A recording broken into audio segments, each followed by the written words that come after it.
Nós estamos falando então de generosidade. Generosidade é uma linguagem do reino de Deus. E eu fico aqui pensando, depois de tantos mil anos que a igreja foi fundada, não é? Depois que Cristo ascendeu, foi aos céus, o Espírito Santo desceu sobre os seus discípulos. E ali começou a igreja a crescer, ela foi tão perseguida. Quando a gente ouve a história da igreja, a gente fica pensando como a igreja pode ter sobrevivido depois de tantos ataques. Mas ela sobreviveu. Ela está nos lugares mais baixos dos países que não reconhecem Deus como uma autoridade, Cristo como uma autoridade. A igreja está se expandindo, porque ela é viva. E por que ela é viva? Porque o Espírito Santo está entre nós. E porque o Espírito Santo está entre nós, a gente detém algumas características do Cristo, que não permite que o caráter de Cristo seja apagado no decorrer da história. Eu vou repetir isso. Eu quero que você preste muita atenção nisso. A igreja não morre porque o Espírito Santo está entre nós. E o Espírito Santo nos ativa para que as características e o caráter de Deus não morra nesse mundo, entre nós em cada geração. Generosidade é um aspecto do caráter de Deus que não morreu ao longo da história, e é por isso que nós estamos aqui. E aqui eu fico pensando que o que seria, não é, da igreja de Cristo Jesus, se não fosse a ativação da generosidade entre os irmãos, que, por exemplo, aqui entre nós, ministram tão bem as nossas crianças, não é, Jaque?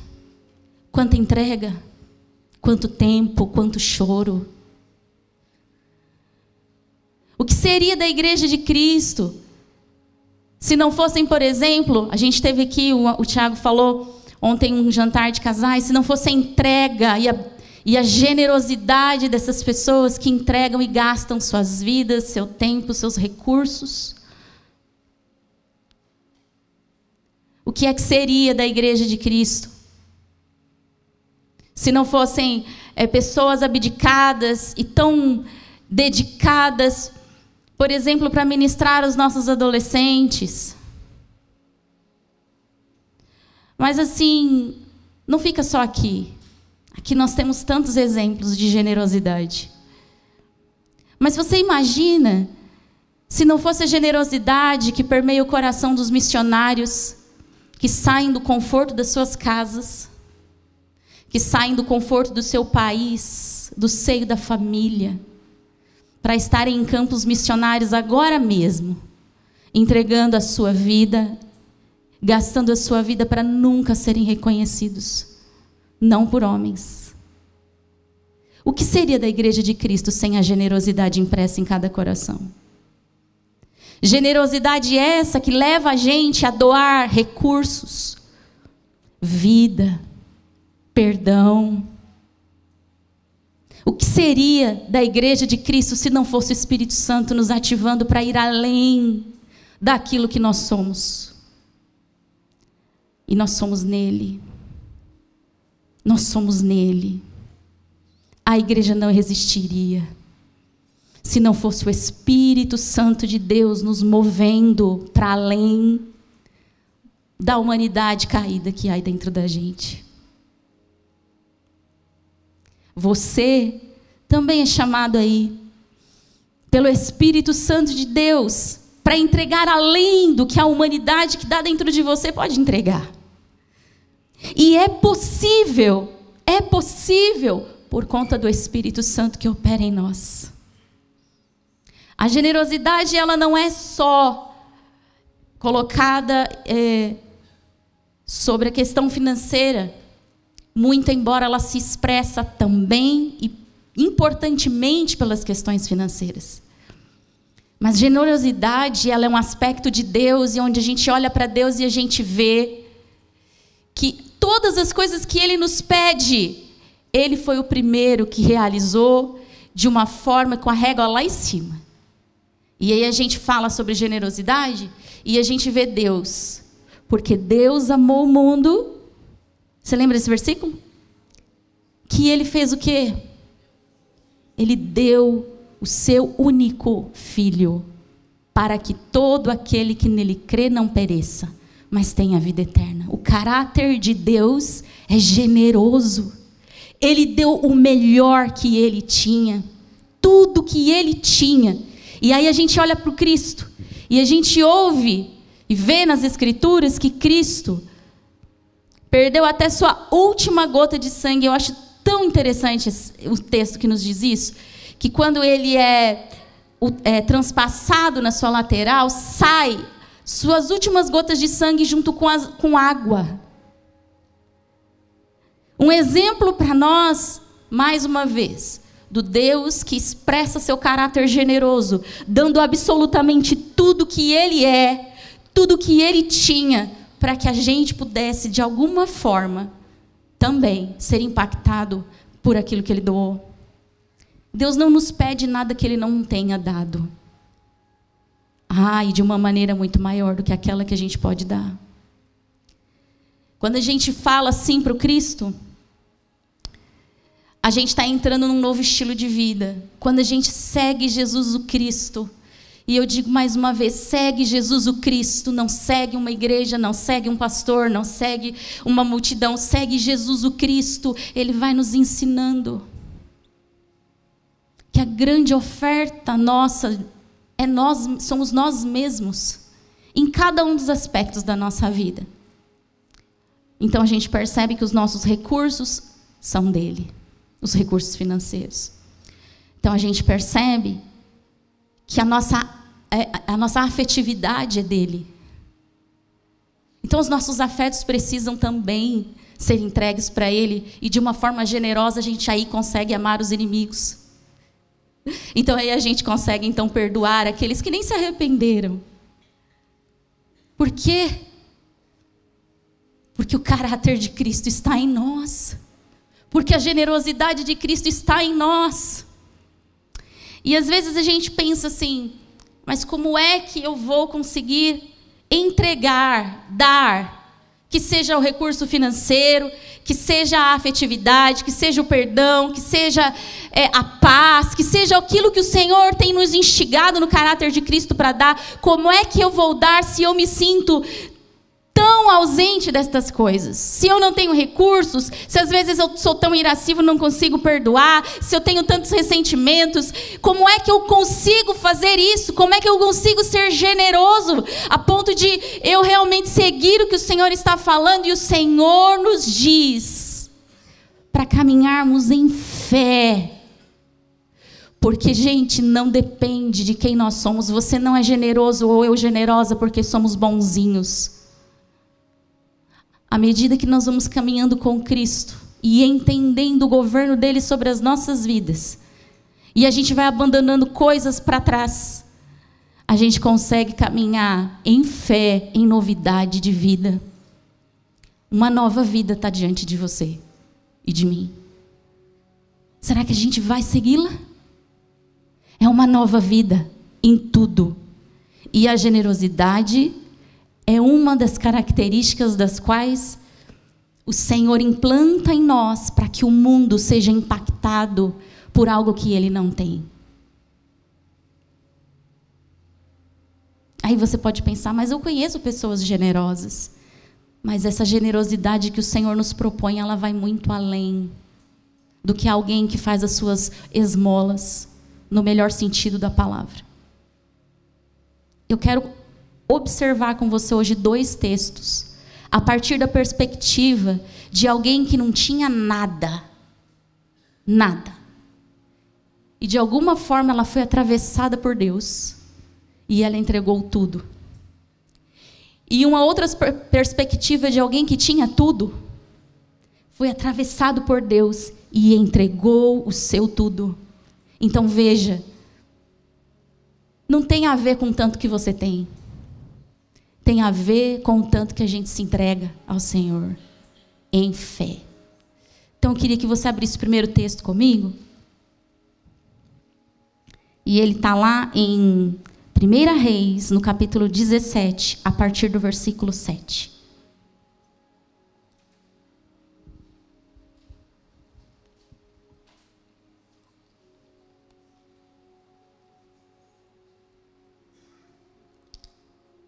Mais uma vez, eu quero salientar aqui que eu quero abranger, assim, eu sei que a gente ouviu palavras riquíssimas até aqui, não é?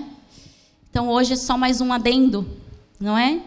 E eu gostaria que a gente olhasse para a palavra generosidade, lembrando que ela, quando você e eu entramos na convicção do reino de Deus e a gente entra com os passos em Cristo aí, ela abrange muitas áreas. Por exemplo, as financeiras e os bens materiais. Por exemplo, com o seu tempo de serviço. O que seria de nós se não fosse, por exemplo, uma das características mais incríveis que eu encontro no apóstolo Paulo, por exemplo, é a maneira com que ele se gastava para o evangelho, mesmo quando ele estava doente, quando o corpo dele estava estilhaçado. Ele se gastava. O que seria da igreja de Cristo sem pessoas que gastam seu tempo e as suas vidas? Isso é expressão de generosidade. Com seus serviços. O que seria da igreja de Cristo sem a generosidade do perdão? O que seria? Você sabe por que Deus estabeleceu o perdão? Porque se não houvesse o perdão, nenhum de nós estaríamos vinculados uns com os outros, porque nós nos machucamos. Então, a expressão do perdão é generosidade. E eu quero que você avalie juntamente comigo, assim, no seu coração, se nesses aspectos há alguma falta dentro de você, para que você possa praticar mais. A generosidade, amando e sendo misericordioso uns com os outros, de forma prática, sem esperar nada em troca. A generosidade de palavras, porque às vezes a gente precisa de um encorajamento. E o que seria da igreja de Cristo sem aqueles que encorajam, sem os Barnabés, não é? O que seria da igreja de Cristo sem aquele dia que você acha que você não vai dar conta, que você acorda mal, que você fala, meu Deus, o que vai ser de mim? Mas aí você recebe uma mensagem de bom dia, com um versículo bíblico, e com um afeto gostoso de um amigo, ou você recebe um abraço, ou você recebe algo que fala assim, puxa, você não sabe como você me inspira. E aquilo era só o que você precisava para dar uma respirada e viver mais um pouquinho. Generosidade. Abra sua boca e seja generoso com as pessoas que você admira, e com as que você não admira também seja generoso, sabe como? Intercedendo por elas. Porque a intercessão também é uma prova de generosidade. Quando a gente para de orar por nós mesmos, naqueles 5 minutos que a gente acha que a gente não tem, vou parar 5 minutos para orar. Não é assim que às vezes a gente faz? E aí naqueles 5 minutos você vai começar a sua oração, você se lembra de alguém que está precisando mais do que você, e você começa a interceder por aquela pessoa que está precisando naquela hora de uma intervenção dos céus. Generosidade. A generosidade de anunciar o evangelho para aquela pessoa que trabalha com você amargurada, que passa dias difíceis, que foi marcada por coisas difíceis, mas quando você olha para ela, te dá até raiva, de tão amargurada que ela é raivosa. Mas você pode olhar para ela com os olhos de Cristo e ser generosa, não pelo que ela te oferece, não pelo um sorriso, por uma amizade, não, mas porque você olha para ela e você fala, eu tenho o caráter de Cristo e Deus ama essa pessoa e eu vou compartilhar do Cristo com ela. São tantas formas de sermos generosos e todas elas são importantes termos. E aqui, diante dessa história, eu queria que você lesse comigo. Nós vamos ter ali atrás? Então, 1 Reis, a partir do versículo 7. 1 Reis 17, a partir do versículo 7. Nós vamos ler uma história muito interessante. E aqui nesse cenário é a época em que Elias, vocês já ouviram falar de Elias? Elias era aquele profeta best, o melhor, né? Não o melhor, mas era extraordinário. E eles estavam no auge da seca, né? Porque Israel tinha desviado os seus caminhos de Deus, eles tinham ficado muito idólatras, e Deus queria resgatar de volta Israel. O caráter de Deus é generoso. Ele queria resgatar de volta Israel. Mas para isso precisava haver uma revolução nacional.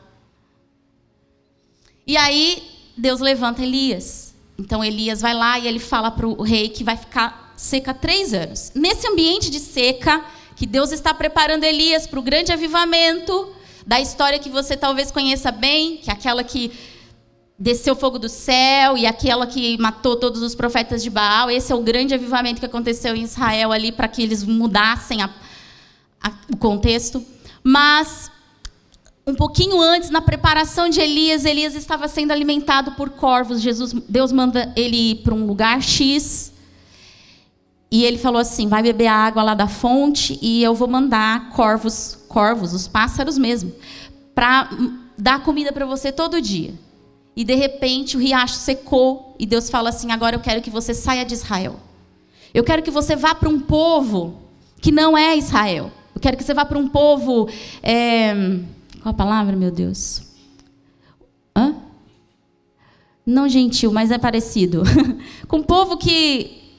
Bom, enfim, vocês entenderam. Um povo que não é de Israel, que não tinha fé. É estrangeiro, um povo que não tinha fé em Yahvé, em Deus. Eu quero que você vá para lá, Elias. Ó, Deus provando os corações, não é? Eu quero que você vá para lá e eu vou te mostrar uma maneira de você ser sustentado. Então, aí caímos nesse cenário aqui, ó. Depois de algum tempo, porém, o riacho secou, esse riacho que eu estou falando com você, pois não caía chuva em parte alguma da terra. Pode ir. Então o Senhor disse a Elias, vá morar em Sarepta, perto da cidade de Sidom. Eu dei ordem a uma viúva que mora ali para lhe dar alimento. Elias foi a Sarepta, e quando chegou ao portão da cidade, viu uma viúva apanhando gravetos e lhe perguntou, pode me dar um pouco de água para beber, por favor? Enquanto ela ia buscar a água, ele disse, traga também um pedaço de pão. Mas ela respondeu, tão certo como vive o Senhor seu Deus, não tenho um pedaço sequer de pão em casa. Tenho apenas um punhado de farinha que restou numa vasilha e um pouco de azeite no fundo do jarro. Estava apanhando alguns gravetos para preparar esta última refeição, e depois meu filho e eu morreremos. Elias, porém, disse, não tenha medo. Faça o que acabou de dizer, mas primeiro faça um pouco de pão para mim, e depois use o resto para preparar uma refeição para você e seu filho. Aqui eu faço uma pausa. Analise comigo este texto. Uma viúva, e a gente já falou sobre isso, que as viúvas, elas tinham um lugar muito ruim na sociedade. Por quê? Porque elas não tinham os homens para trabalhar com elas. Hoje em dia as viúvas trabalham, e lá não existia esse sustento. E já estava um cenário difícil que ela era viúva. Outro cenário difícil, ela tinha um filho pequeno para sustentar. Da sua pobreza, que não é a pobreza que nós conhecemos, é além. Ela tinha ainda um filho para sustentar. E além disso, existia uma seca, onde até o rei não tinha mais como se sustentar direito. Imagine uma viúva, ela não tinha nada. E Deus manda Elias ir exatamente para uma viúva numa condição como essa. E aí ela estava no portão da cidade para pegar um gravetinho, para ver se conseguia fazer uma fogueirinha, passar o último pão da vida dela. Porque não tinha onde ela conseguir, nem com o vizinho ela podia conseguir alimento. Porque ninguém tinha comida. Então ela simplesmente, eu fico imaginando, se você me permita viajar um pouquinho nesse texto, e eu fico me perguntando assim, como que ela acordou naquele dia? Ela não servia Deus, o Deus Yahvé. Mas eu fico imaginando que talvez ela tenha feito até uma oração para Baal, que era o Deus da região dela. E que ela acordou naquele dia cansada e preocupada demais, porque ali era o fim dela e do filho. E ela foi buscar aquele graveto, mas o Senhor nos encontra, não é? O Senhor te encontra, não é? Porque Deus é generoso. E aí ele encontra aquela mulher, e aí ele fala para ela algo extraordinário, que para nós é loucura. E ele diz assim: me traz um pouco de água. No meio da seca já é difícil. Mas ela tinha um tiquinho, ela foi buscar. E daí ele grita assim: me traz também um pãozinho. E aquela mulher precisa entrar num lugar. Um lugar de fé. Um lugar para acreditar que o Deus daquele homem poderia olhar para a situação dela diferente do que Deus de Baal. Então ela olha e ela fala assim: mas eu não tenho. Eu tenho um tiquinho só de farinha. Eu vou fazer meu último pãozinho para eu e meu filho comer e morrer. E aí Elias dá um recado de Deus para ela e fala assim: olha, faz o seu pãozinho, mas faz primeiro para mim. E a gente olha esse texto e a gente fala: que homem insensível. Não, queridos. O Senhor estava ensinando um princípio para aquela mulher. E aí, vamos continuar lendo o texto? Pois assim diz o Senhor, Deus de Israel: sempre haverá farinha na vasilha e azeite no jarro, até o dia em que o Senhor enviar chuva para a sua casa. Mas aquela mulher precisou acreditar. Para quê? Para que houvesse generosidade no coração daquela mulher. É aqui que eu quero chegar. Quem de nós consegue exercer uma generosidade de dar absolutamente tudo? E o tudo, voltamos às referências, porque eu não estou fazendo um apelo para você dar sua última moeda, dinheiro. Eu estou falando sobre um estilo de vida do qual o Cristo que se entregou por completo na cruz do Calvário exige dos seus discípulos, que é entregar as suas vidas por completo, de forma generosa, para que a gente possa viver em fé a abundância que Ele pode nos dar. A abundância em todos os sentidos da sua vida. Recursos financeiros, mas também na sua alma, quando você acha muito difícil dar um passo de fé e perdoar aquele que te ofendeu. Mas é só assim que você vai conseguir provar do Deus de Israel, o teu Deus, agora. E saber que o azeite da botija nunca vai nos faltar.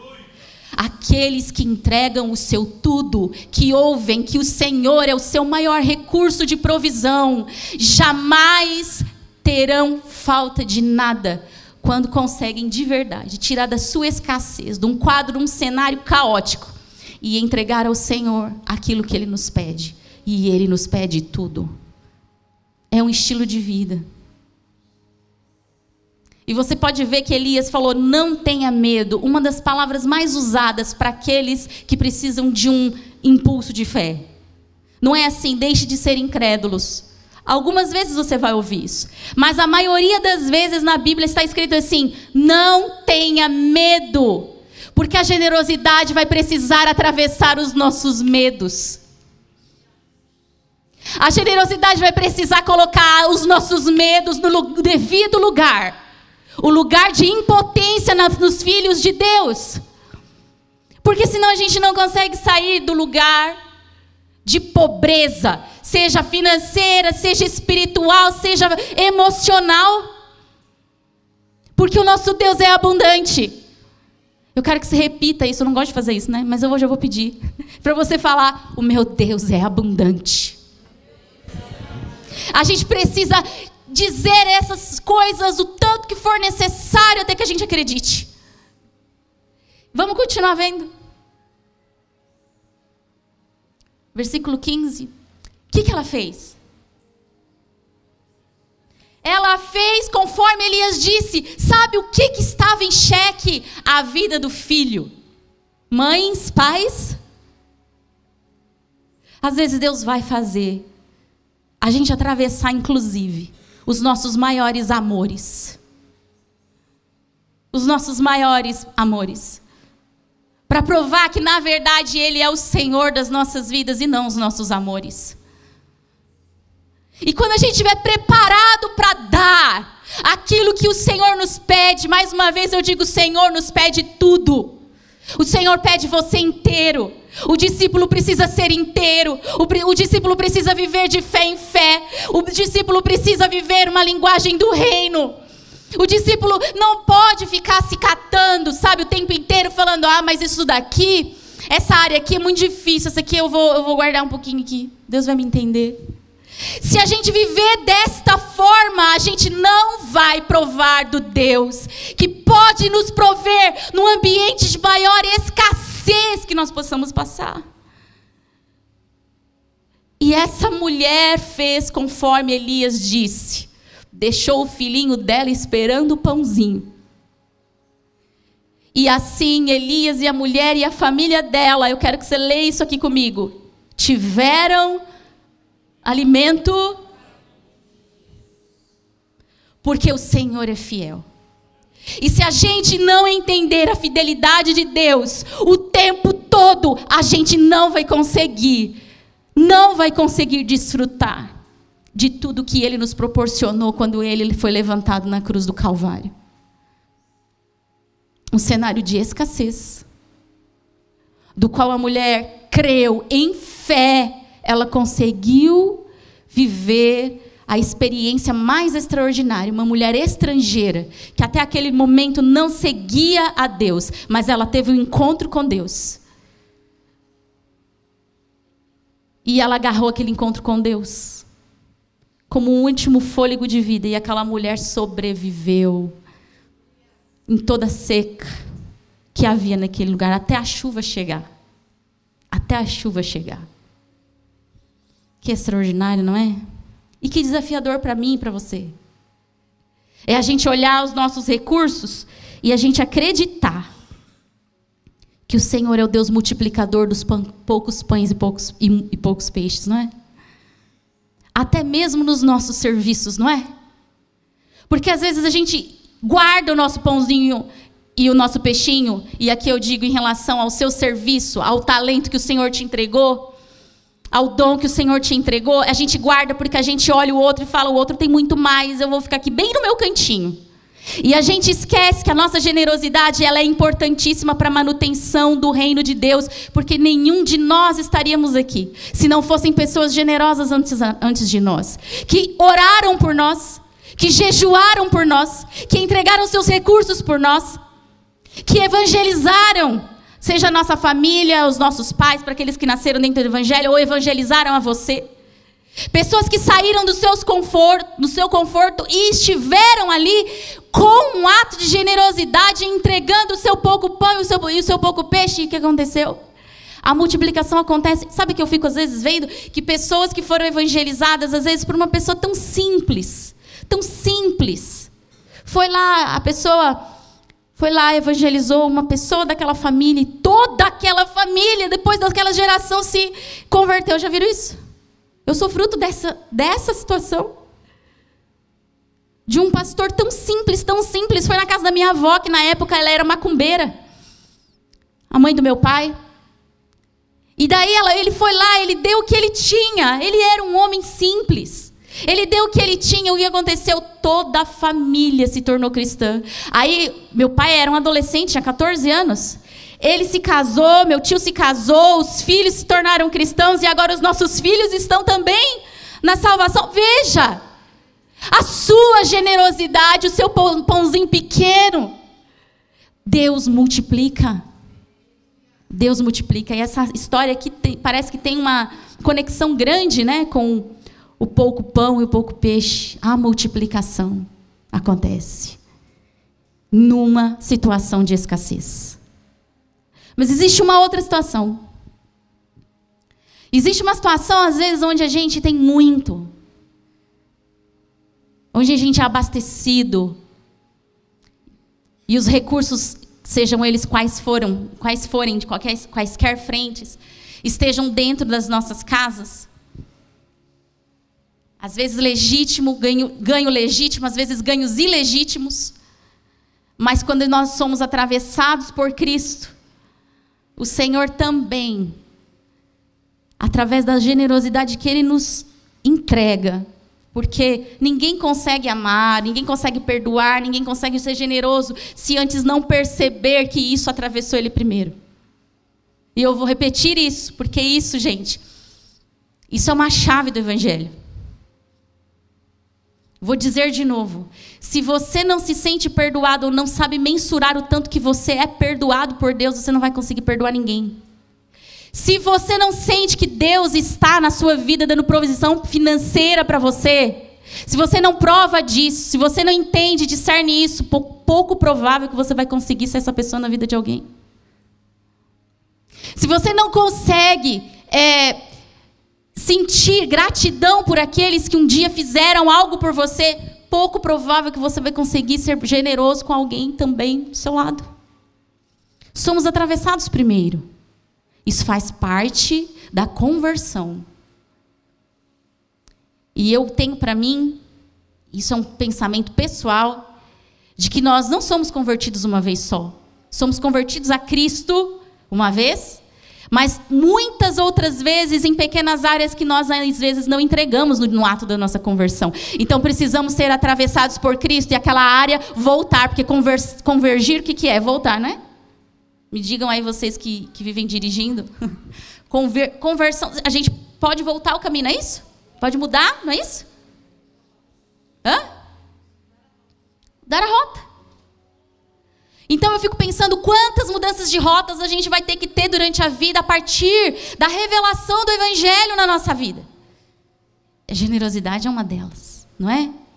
Então eu quero que você dê agora um pulinho comigo numa outra referência bíblica aqui. Por favor.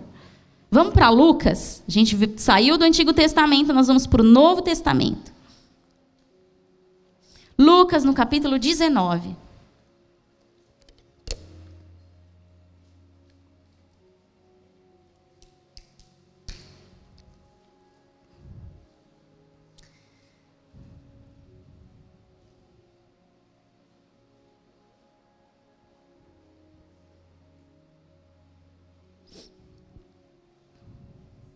A você que se sente muito pequenininho, como se o seu serviço não fosse abençoar, eu quero te desafiar a você se lembrar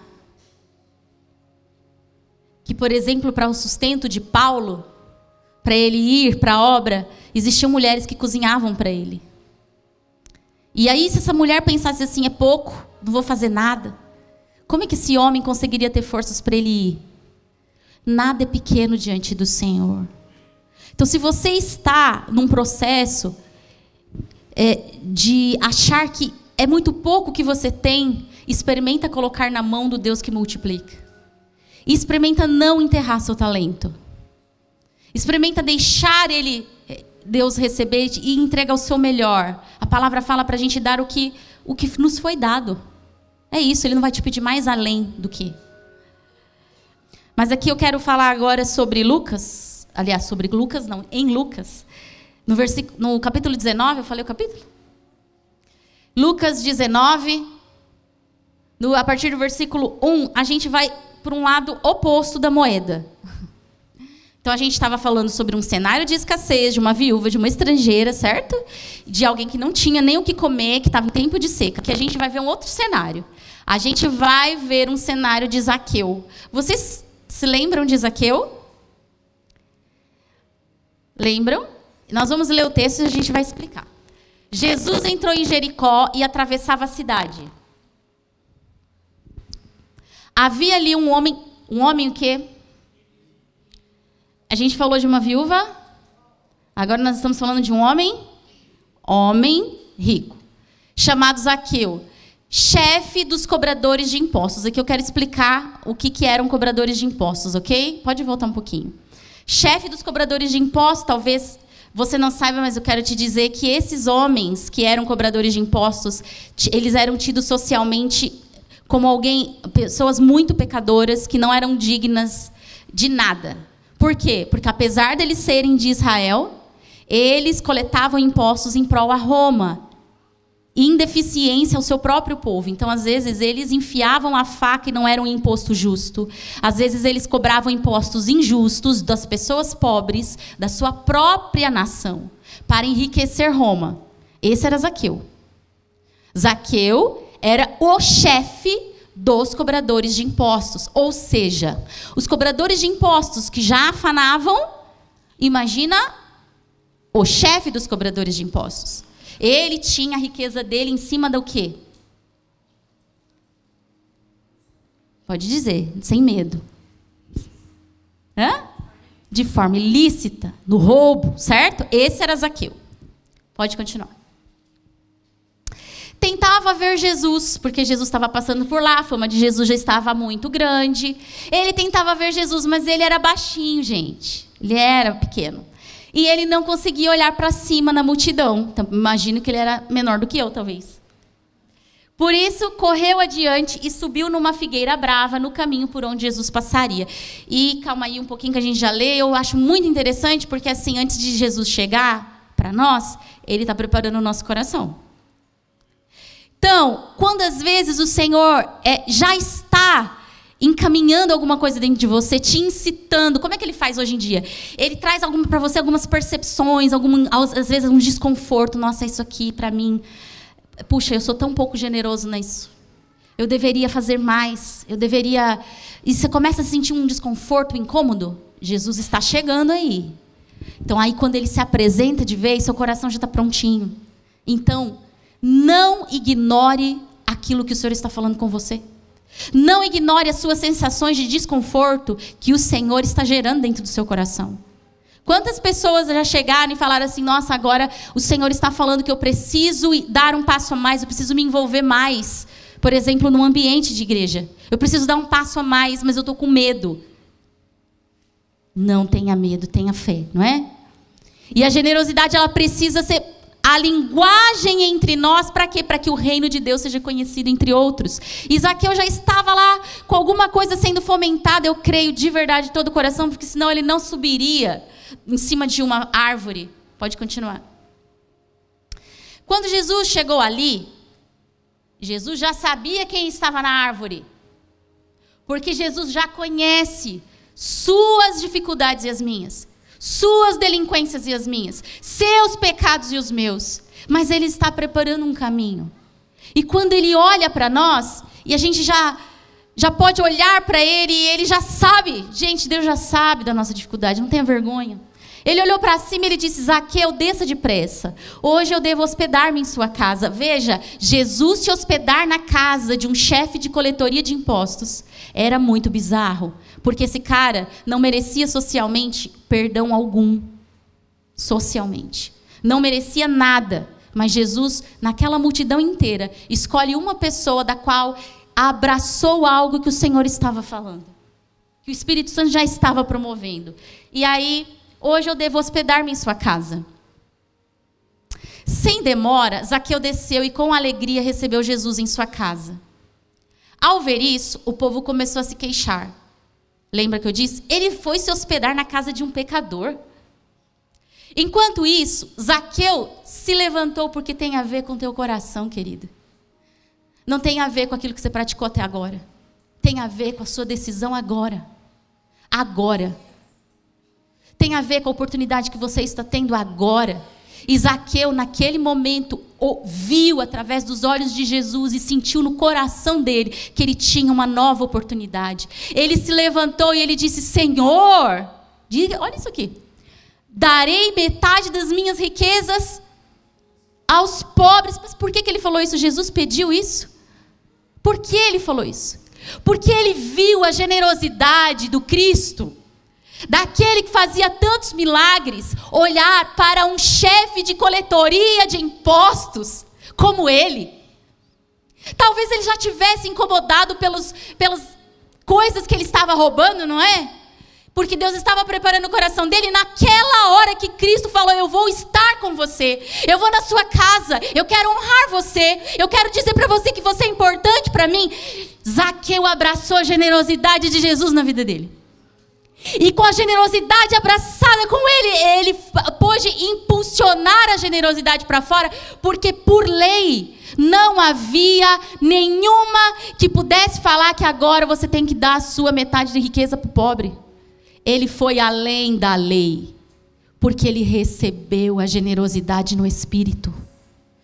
E é por isso que eu digo que não há nada que a gente possa oferecer quando a gente não tem a percepção profunda do que nós recebemos. E o Cristo que você serve, que eu sirvo, olhou para além dos nossos pecados e ainda olha, porque ainda cometemos muitos, não é? Além das nossas inabilidades, não é? E Ele nos aconchega, e Ele nos dá oportunidades. E a partir da percepção profunda, nós podemos ir além daquilo que é normal, do que é exigido. E aqui a gente pode dizer, não tem a ver o dízimo com bruto ou com líquido. É generosidade. Eu darei, volta por favor. Eu darei metade das minhas riquezas aos pobres. E se eu explorei alguém na cobrança de impostos, eu devolverei 4 vezes mais. Por que 4 vezes mais?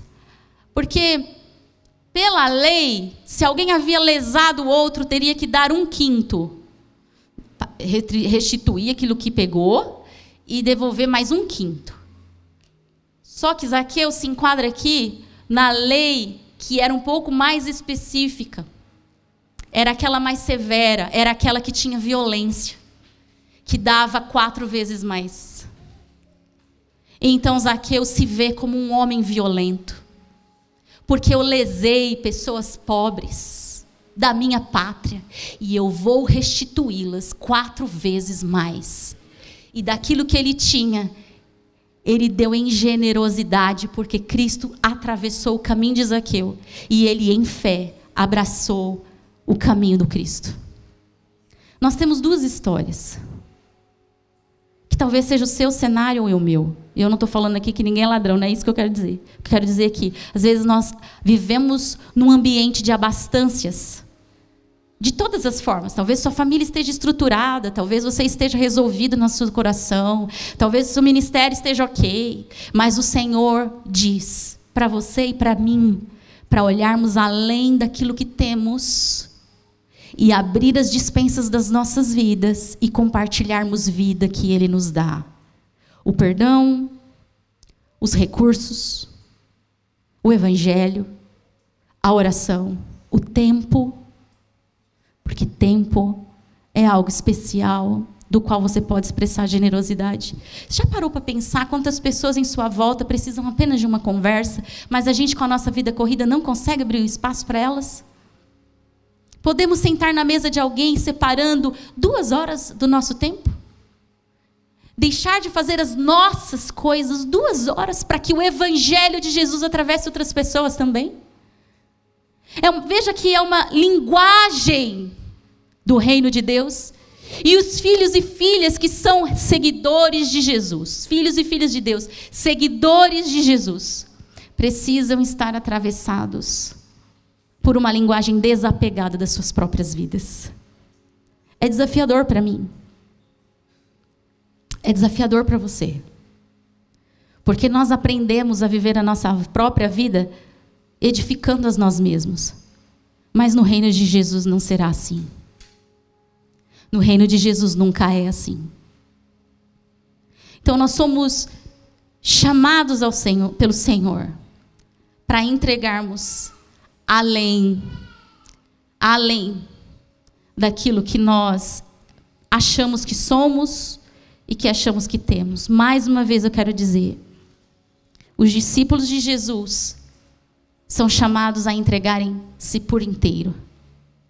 E aí a gente começa a entender, então, pela perspectiva de várias histórias bíblicas. A viúva que entregou suas 2 moedinhas, únicas 2 moedinhas, e aquilo fala do quê? Fala que é para você deixar a sua casa sem comer? Não é sobre isso. É sobre você entender que tudo agora que você tem é de Cristo. O seu filho, sua filha é de Cristo. Se tem uma coisa que a maternidade está me ensinando, é isso, sabe? Quando eu olho para o Matias, eu falo, Deus, é impossível que eu arranque dele uma dor. Ele pegou um vírus chatinho e eu fiquei tão E eu falei assim, nossa, eu gostaria que fosse em mim. Que pai e mãe nunca falou isso, né? Eu gostaria que fosse em mim, mas já percebeu que é limitado, a gente não consegue fazer isso, não é? A gente não consegue. Mas a maternidade, a paternidade tem um lugar na nossa vida de extrair aquilo que a gente acha que a gente não tem, não. É ou não é verdade? É mais uma noite que você não dormiu e você fala, não, hoje eu tenho que dormir, senão eu morro. Mas você vai lá e não dorme de novo. É mais um dia que você não comeu, porque não deu tempo, e você fala, eu vou me estirar aqui mesmo, que eu vou desmaiar. E o filho te requisita e você está lá. Que ensino que tem a maternidade e a paternidade sobre as nossas vidas, né? Mas eu vou voltar aqui porque eu estava falando, os filhos não são nossos. Os recursos não são nossos. Por quê? Porque não é o seu trabalho que paga a tua conta. Trabalhe diligentemente. Isso é mandamento. Mas não acredite que o seu recurso está no seu trabalho. O seu recurso vem de alguém. O seu recurso é alguém. Lembra da viúva? Que não era o trabalho dela, ela não tinha o que fazer. Mas o recurso chegou. O recurso chega na nossa casa e se apresenta para nós. E talvez você pense, na minha casa não chegou. Olha direito. Olha bem. Porque o Senhor não tem filhos prediletos. Ele é generoso. Nada é nosso. Então, o que eu gostaria hoje de compartilhar com você é olhe um pouquinho mais para dentro da sua vida e perceba que nem o seu fôlego é seu. Que Jesus disse assim, vocês podem acrescentar 1 hora que seja de vida na vida de vocês? Vocês podem? Não. Aí Jesus ainda fala isso, eu acho inacreditável. Jesus fala assim, uma coisa tão pequena vocês não conseguem fazer? Para nós, isso não é pequeno, né? Se a gente for parar para pensar, quantas pessoas estão no hospital gostaria de ter 1 horinha a mais para encontrar um ente querido que não resolveu as coisas? E lá no hospital tem alguém no caminho? Consegue? Por si mesmo, essa hora a mais? Aí Jesus fala assim, uma coisa tão pequena você não consegue, você também não precisa se preocupar com seus recursos, não andeis ansiosos por coisa alguma. Cristo colocando o nosso olhar no lugar certo. Antes, busquem a Deus e seu reino, e todas as outras coisas vos serão acrescentadas. Porque como ser humano, a gente se apega a si, mas como filhos de Deus, a gente se apega a Ele. Será sempre assim. E pode acreditar que o Senhor vai pedir para nós, para sermos generosos naquilo que temos mais dificuldade. Se economicamente, acredite que o Senhor pode te pedir as suas 2 moedinhas últimas. Se em perdão, Ele vai pedir para você perdoar alguém muito difícil. Se em serviço, Ele vai pedir talvez para você se expor, porque talvez você não trabalhe por medo de ser machucado. O Senhor vai pedir tudo para que a gente possa provar que Ele é o bastante e tudo que nós temos. É a linguagem do reino de Deus. E seguimos caminhando e aprendendo. Que nós não temos o que é suficiente dentro de nós, essa consciência ainda não é real, profundamente real, mas ela pode se tornar de glória em glória. À medida que a gente vai se deparando com a generosidade do Cristo, de todas as vezes que Ele nos perdoa, de todas as vezes que Ele está lá e a gente falha nos nossos tempos com Ele, de todas as vezes que a gente peca e a gente cai, mas Ele está lá e a gente vai percebendo que a gente é alvo de uma graça que a gente não merece. Então nosso coração vai se abrindo para um tipo de generosidade que talvez nós não provamos ainda. Somos chamados a isso. Você pode olhar para a sua despensa hoje, seja ela de qual frente for, e de todas elas, porque todos nós precisamos ser generosos de todas. Mas veja hoje a área que você tem mais dificuldade. Olha para ela. Olha hoje. Feche seus olhos. Vá naquele lugar agora, no seu coração, do qual você tem guerreado, você tem segurado, você tem não doado. Seja qual for a crença que existe dentro de você para que isso aconteça, é mentira. Eu quero te dizer, é mentira. Hoje o Senhor chega para nós e diga assim, como Elias falou para aquela viúva: não tenha medo.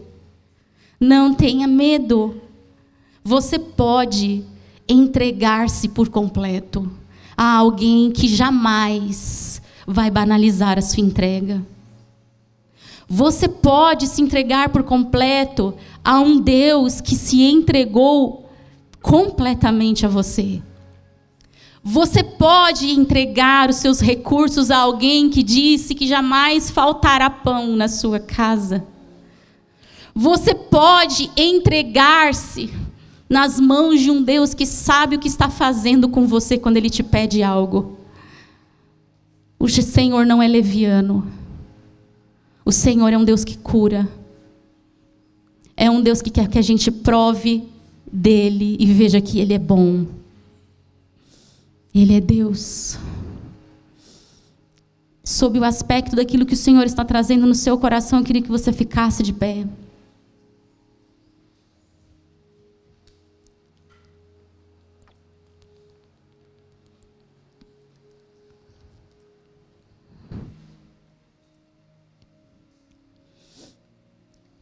Se você identificou, se o Espírito Santo trouxe luz sobre algo que você precisa entregar, seja generoso com as pessoas que estão à sua volta. Elas precisam ser atravessadas pelo Evangelho que você detém, que eu detenho. E nós vamos orar. E nós vamos nos arrepender. Porque nem sempre ouvimos. Porque muitas vezes a gente ignora. Porque às vezes o amor a si mesmo ultrapassa o amor por Ele. Nos perdoa, Senhor. Se você puder orar comigo, nos perdoa, Senhor.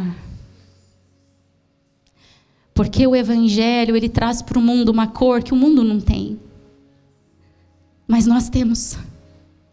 Nós temos a sua cor em nós.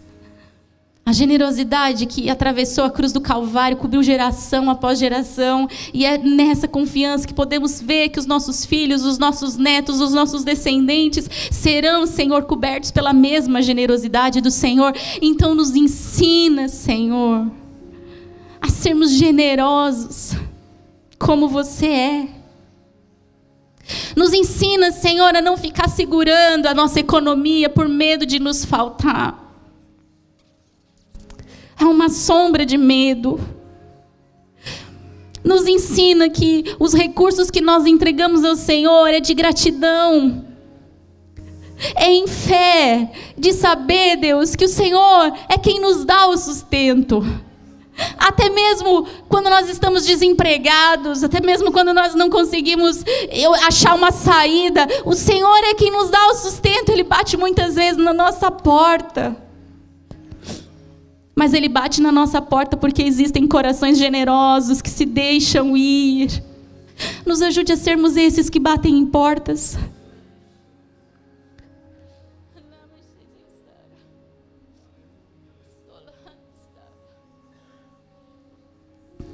Nos ajude a dar um passo para fora de nós mesmos. E batermos, Senhor, na casa de alguém que está esperando um perdão que não damos. Que ainda não tivemos coragem de oferecer. Nos ajuda, Senhor. Nos ajuda, Senhor.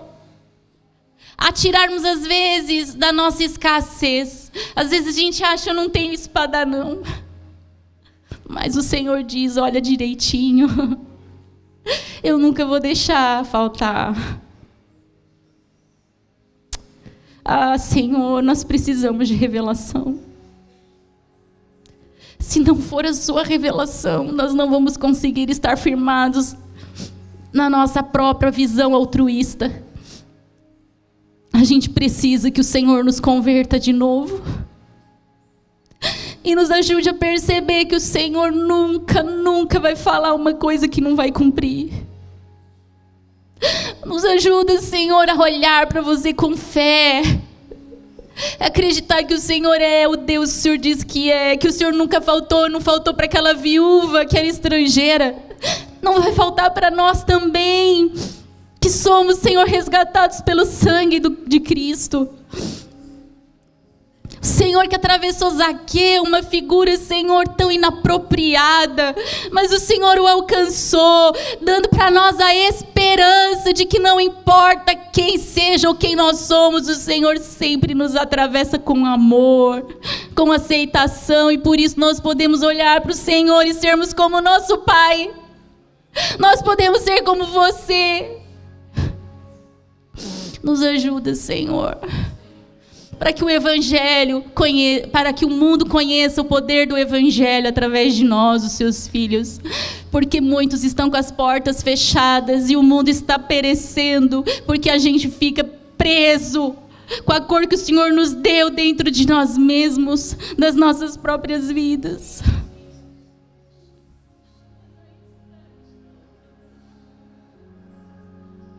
Nós precisamos, Senhor, de uma nova linguagem. Derrama sobre essa comunidade uma graça. A começar de nós aqui, Senhor, em cima. Derrama em nós, Senhor.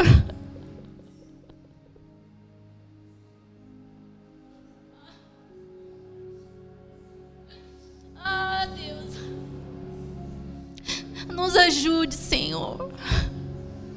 Nos ajude para que o mundo conheça quem o Senhor é, através de nós, filhos e filhas que não temem o amanhã, porque o Senhor já está lá. Nós te agradecemos. Levanta suas mãos assim. Nós te agradecemos pela sua generosidade conosco, porque o Senhor bateu na nossa porta. Nós podemos viver um evangelho diferente, Senhor. Nós podemos viver para você. Obrigada. Obrigada, Senhor. Obrigada, mas nos ensina a sermos, Senhor, tão gratos, mas tão gratos como Zaqueu. De ir além, Deus, de uma expectativa. Porque logo em seguida o Senhor disse: hoje chegou salvação nessa casa. E nós queremos ser salvos. Salvos de nós mesmos, Senhor. Nós queremos ser salvos de altares, Deus, dentro de nós. Nós queremos ser salvos pelo Senhor. Nos ajuda a expressarmos essa generosidade que vai além, Deus, daquilo que conhecemos. Em nome do Senhor Jesus. Em nome do Senhor Jesus.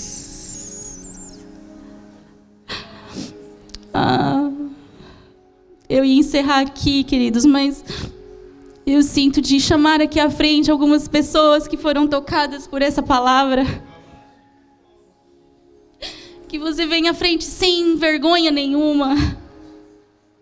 Porque, na verdade, se a gente for ver, todos nós precisaríamos estar aqui à frente.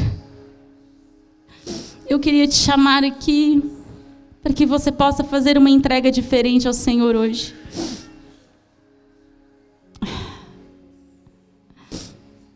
Pode vir se você quiser. Se essa palavra falou você, pode vir se você quiser. Você não vai ser julgado, não, pelo contrário. Eu quero orar com você.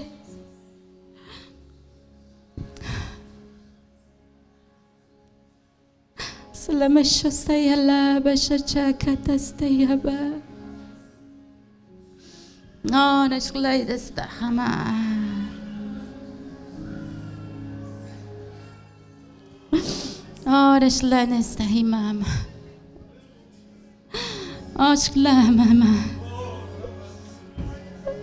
Oh, Senhor, é essas pessoas corajosas que decidiram hoje, Senhor, abrir mão daquilo que assegura, Senhor, em nome de Jesus. Eu quero declarar, Senhor, a sua vida, a abertura de prisões, em nome de Jesus. Eu quero declarar, Senhor, essa vida revestida de uma porção de fé totalmente diferenciada, Senhor, para que o seu nome nome seja conhecido, Senhor, por cada um, Senhor, que se dispõe a dizer: eis-me aqui, como Zaqueu, e dizer: Senhor, atravessa o meu coração e a minha vida, atravessa-me, Senhor, que nesta hora o teu evangelho, o seu poder, ó Deus, com poder e glória, possa dar, Deus, uma fé tamanha para estas pessoas, Deus, onde elas se movimentem, Senhor, com a tua glória, e as pessoas olhando para cada uma delas vejam que o Senhor é bom, vejam a assinatura de Jesus sobre cada uma, Senhor.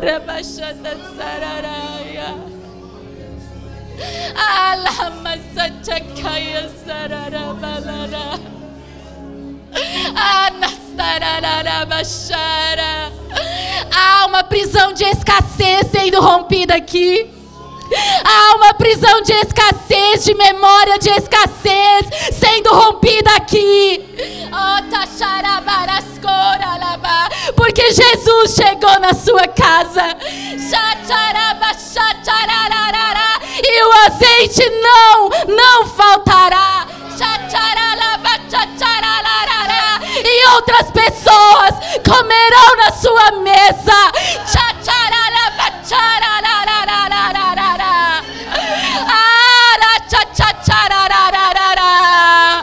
Um lugar onde havia fome e necessidade será um lugar de abastança para outras pessoas.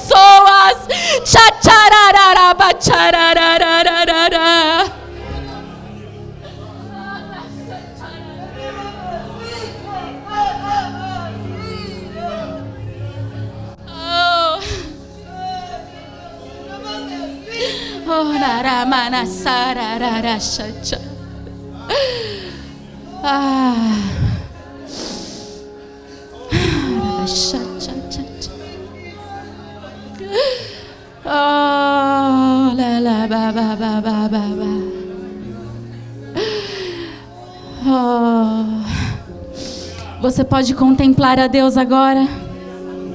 Você pode contemplar o Cristo agora. Você pode adorá-lo com as suas palavras agora. Todos da igreja podem agora contemplar a presença de Jesus que está neste lugar. Oh Senhor, jamais poderemos pagá-lo pelo bem que o Senhor tem nos feito. Jamais poderemos. O Senhor é bom. O Senhor é bom e as suas misericórdias duram para sempre. O Senhor é Deus, Jeová Rafá, que cura as nossas dores, que livra a gente de enfermidades profundas na alma e no espírito. O Senhor é bom. Obrigada, Jesus. Obrigada, Jesus. Você pode aplaudir ao Senhor.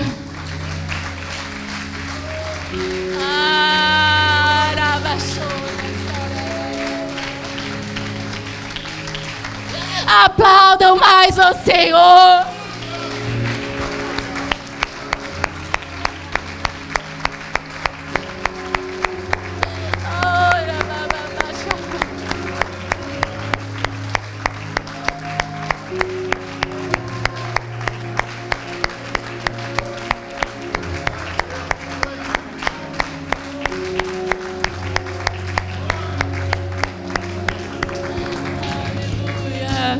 Aleluia, aleluia, aleluia. Levanta as suas mãos. Eu quero te abençoar para que você viva, em nome de Jesus, uma semana repleta da presença do Espírito de Deus.